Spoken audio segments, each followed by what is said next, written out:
It's a 71 Cutlass Supreme convertible, and my father bought it new in 1971. It's been in the family since I was 7 years old. My dad drove it for about 10 years. Took my driver's test in the car, learned to drive in this car, and then drove it all through college, and up until 1995 it was my daily driver.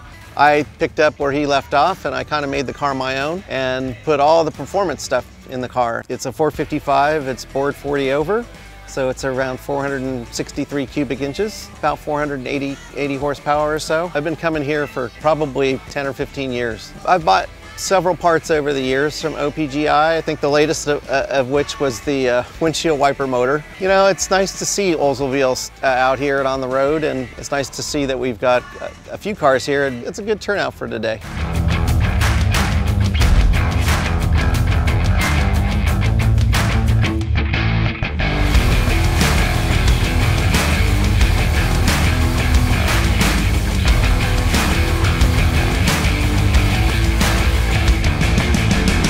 The car is a 67 Cutlass Sport convertible. Got the car about a year and a half ago. Found it in Colorado Springs, Colorado. Didn't look anything like this. Learned about OPGI on the internet.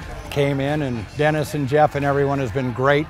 They've helped me out immensely. They've just been sensational. It's been stripped completely. The paint has been redone. Interior's been redone. The boot for the convertible got here at OPGI. Got my door handles from OPGI. A ton of cosmetic stuff came from these folks. I won Best Daily Driver Award with it today with the help of these guys.